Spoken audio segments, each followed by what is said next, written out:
अस्सलामुअलैकुम वरहमतुल्लाहि वबरकातुहू।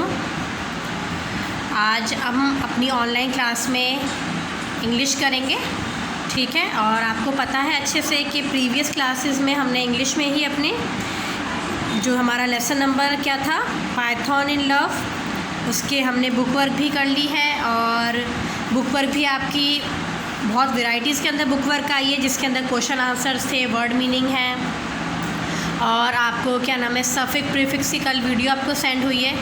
अगर आपने ये वीडियोस मिस कर दी तो पहले आप पुरानी वीडियोस देखिए जाके अच्छे से, ताकि आपका आगे कॉन्सेप्ट क्लियर हो जाए। आज हम जो करेंगे इंग्लिश में वो सेंटेंसेस करेंगे, ठीक है। सेंटेंसेस बनाएंगे, वाक्य बनाएंगे, और किस तरह से बनेंगे उनके मीनिंग भी फाइंड आउट करेंगे ताकि हमारे फ्यूचर में हेल्प हो, ठीक है। चलिए आप अपने इंग्लिश की क्लास में रेडी रहिए, ओके। ग्रामर फन में आप ए पार्ट देख रहे होंगे, make sentences with the following expressions to bring out their meanings. ये आपको एक्सप्रेशंस दे रखे हैं, ठीक है। ये आपको एक फ्रेजेस दे रखे हैं, इन फ्रेजेस से ही आपको सेंटेंसेस बनाने हैं, ठीक है। इन फ्रेज से ही आपको सेंटेंसेस बनाने हैं। पहले हम इनके देख लेते हैं, ये 1 से लेके 8 तक हैं, आपको दिख रहा होगा स्क्रीन पे। इसके पहले मीनिंग समझते हैं, है ना। पहले हर किसी भी चीज़ का हमें मीनिंग समझ में आना चाहिए कि वो है क्या चीज़। अगर हमें मीनिंग पता नहीं होगा तो हम इसका सेंटेंस, उसका वाक्य बना ही नहीं सकते, चाहे वो इंग्लिश हो, हिंदी हो, या उर्दू या एनी अदर लैंग्वेज हो। तो पहले मीनिंग समझते हैं। आ क्राउड ऑफ, क्राउड कहते हैं भीड़ को, ठीक है। जब बहुत से लोग या फिर बहुत सी चीज़ें, ऐसे चाहे जानवरों की भीड़ हो या इंसानों की भीड़ हो, तो वो बहुत से जब जमा हो जाते हैं तो उसे कहते हैं क्राउड। नंबर 2 है एनिमी ऑफ। एनिमी कहते हैं दुश्मन को, शत्रु को, ठीक है। जो हमारा दोस्त नहीं होता है, हमारे बारे में अच्छा नहीं सोचता है, हमें नुकसान पहुंचाने की कोशिश करता है, उसे हम एनिमी कहते हैं। नंबर 3 है flood into, FLED। Flood means कहते हैं डूबना, ठीक है। जब पानी में कोई चीज़ डूब जाती है, और ये जो है क्या नाम है, ये फ्लड आपका बहुत सेंटेंसेस में यूज़ होगा, तो इसका मैं आपको बताऊंगी आगे। पहले हम 4 देखते हैं। Eight the sight of, eight the sight of, SIGHT। Site में आपने ध्यान दिया होगा कि प्रोनाउंसिएशन ऐसी ही प्रोनाउंसिएशन का SITE भी होता है, ठीक है। तो वो अलग होता है, ये अलग होता है, ये SIGHT है। तो इसका क्या मतलब होता है, नज़रिया या देखना, ठीक है। ये साइट है। नंबर 5 है आपका look forward to. Look forward to का मतलब है आगे देखना, आगे की तरफ देखना। लुक मीन्स देखना, है ना, दृश्य, और फॉरवर्ड मीन्स आगे की तरफ। तो आगे की तरफ देखने को लुक फॉरवर्ड कहते हैं। नंबर 6 है टू गेट होल्ड ऑफ, कोई चीज़ पकड़ना, थामना। Number 7 horrid of. Horrid of, horrid of मतलब जल्दी। और number 8 paste up. Paste up, paste up का जो मीनिंग होता है आप देख रहे होंगे। पेस्ट अप, पेस्ट की स्पेलिंग PACED। इसका जो मतलब होता है कदम से होता है। जो हमारे पाँव होते हैं, जो हमारे पैर होते हैं, उसके जो कदम होते हैं, हम ऊपर नीचे करते रहते हैं। अब मतलब यहाँ पर पेस्ट अप है तो ऊपर की तरफ, तो ये हम इसके यहाँ पे सेंटेंसेस बनाएंगे, ओके। चलिए अब आपने मीनिंग समझ लिए होंगे, अब इसके सेंटेंस बनाएंगे ताकि हमें ईजिली समझ में आ सके, ओके। पहला देखें, a crowd of people gathered around the speaker.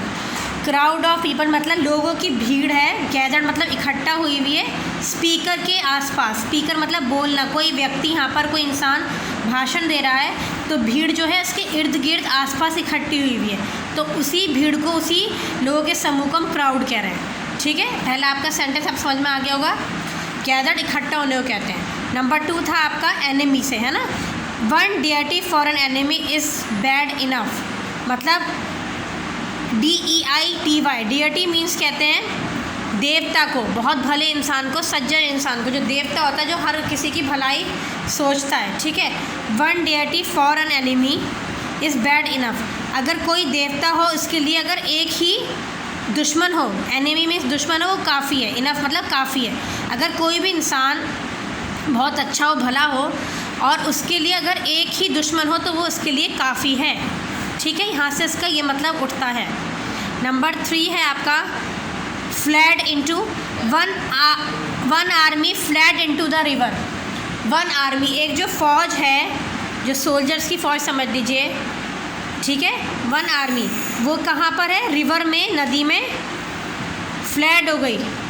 क्या हो गई? डूब गई। One army fled into the river. ठीक है, आगे देखें। 4th आपका था एट द साइट ऑफ, है ना, she began to cry at the sight of his face. She मतलब फीमेल से है। लड़की ने रोना शुरू कर दिया या उसने रोना शुरू कर दिया जब उसने उसके चेहरे की तरफ देखा। उसके चेहरे की तरफ देखा तो उसने क्या करा? रोना शुरू कर दिया। Okay, number 5th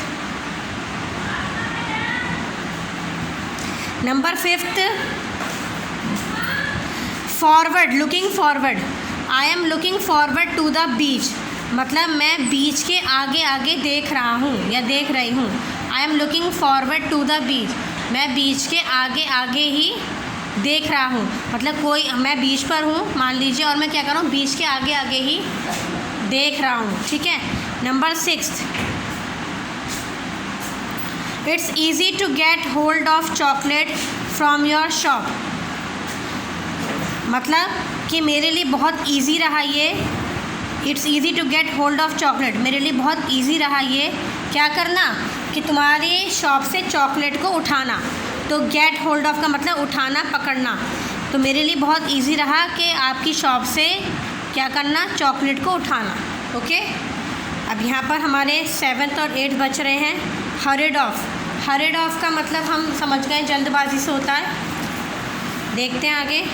she hurried off to the shore, मतलब वो समुद्र के किनारे पर होगा। ठीक है, तो क्या है उसके मतलब लहरों को देखते हुए वो क्या हुआ? वहाँ से तुरंत भाग गया। हरिड ऑफ मतलब तुरंत भाग गया या भाग गई। यहाँ पे शी का यूज़ है। पेस्ड अप, पेस्ड अप मैंने बताया था कदम से होता है। She paced up and down, वो क्या कर रही है? अपने कदम ऊपर नीचे कर रही है। Up and down, up and down. ठीक है, ये पेस्ड अप होता है। तो ये आप अच्छे से यहाँ पे फिल कर लिएगा। ओके, अब आप इसका बी पार्ट देखें। Fill in the blanks with appropriate preposition. Prepositions यहाँ पे आपको फिल करने हैं। प्रीपोजिशंस क्या होते हैं? जो हमारे सेंटेंसेस को मीनिंग देते हैं, उसका हमें पता चलता है, उसको कंप्लीट करते हैं। जैसे कि ऑन है, अपॉन है, अलोंग है, अक्रॉस है, मैनी मोर प्रीपोजिशन है, बहुत हैं, मगर हम यहाँ पर देखेंगे कि क्या प्रीपोजिशन यूज़ हो रहे हैं। जैसे did you buy fruits dash the market. Did you buy fruits dash the market, मतलब क्या तुमने फल ख़रीदे हैं मार्केट में से। तो यहाँ पर आप देखो, वैसे तो आपको पता है कि फ्रूट्स फल वहीं से खरीदते हैं, मगर यहाँ पर जो आएगा वो इन आएगा। इन कैसा आएगा? ऑन क्यों नहीं आ सकता? इन मतलब जब हम कोई चीज़ परचेज़ करते हैं या ख़रीदते हैं या हम उसको खोजने लगते हैं तो हम यहाँ पर इन लिखते हैं। ठीक है, मगर अगर ऑन यहाँ पर जब आता ऑन, जब हम उसे, जैसे कोई चीज़ मैंने कार बेचनी चाह रही हूँ तो मैं अपनी कार को सेल के लिए रख लेती हूँ मार्केट में, तो यहाँ पर फिर हम ऑन करेंगे। जब हम कोई चीज़ परचेज़ करते हैं या कोई चीज़ ढूंढते हैं ख़रीदारी के लिए तो हम यहाँ पर इन लिखेंगे मार्केट में। और ऑन जब लिखेंगे, जैसे वो बाय फ्रूट्स खरीदने गया ना तो इसलिए इन लिखा। मगर ऑन जब लिखते हैं जब हम कोई चीज़ बेचने के लिए रखते हैं मार्केट, तो ऑन करते हैं। हर बर्थडे इज़ डैश मंडे, उसका बर्थडे कब है? मंडे में, तो यहाँ पर ऑन आएगा, मंडे पर है ना। तो जब भी ध्यान रखिएगा मंडे ट्यूसडे कोई भी डे का नाम आएगा तो आप ऑन लिखिएगा। Okay, she came to my house while returning to her mother's house, मतलब वो मेरे घर पर क्या हुआ? आई, जब वो वापसी कर रही थी अपने माँ के घर से। तो यहाँ पे टू आएगा। ठीक है, प्रीपोजिशन में टू आएगा, ध्यान रखिएगा। She came to my house while returning to her mother's house. Okay, 4th है he walked dash the bank of the river. Bank of the river मतलब नदी का किनारा, जो नदी का किनारा होता है बिल्कुल किनारा किनारे जो होता है ना, जो बाउंड्री सी होती है उसे बैंक ऑफ द रिवर कहते हैं। तो वो क्या कर रहा था, वो चल रहा था ऑन, नदी के किनारे पर, ऑन, ठीक है ना। अगर यहाँ पर रिवर होता है ना, या फिर यहाँ होता ही स्विमिंग, तो यहाँ पर इन आता, नदी के अंदर, मगर यहाँ पर वो किनारे पर चल रहा है ना, तो ऑन है, उसके ऊपर चल रहा है तो ऑन आएगा। Number 5, do not walk dash a ladder, मतलब लैडर कहते हैं सीढ़ी पे मत चढ़ो, तो यहाँ पर क्या आएगा, do not walk on a ladder, सीढ़ी पे मत चढ़ो, ठीक है। यहाँ पर अपॉन भी आ सकता है, तो आप ऑन लिख लीजिए। क्लियर है, ये सारे प्रीपोजिशन से आई होप आपको समझ में आ गए होंगे। आप इस वीडियो को पूरा देखिएगा और इसे अच्छे से फिल कर लिएगा। बहुत से प्रीपोजिशन और होते हैं, अभी आपके एक्सरसाइज से रिलेटेड ही मैंने समझाएं, आप इसको अच्छे से समझिए। Keep watching, take care of your self.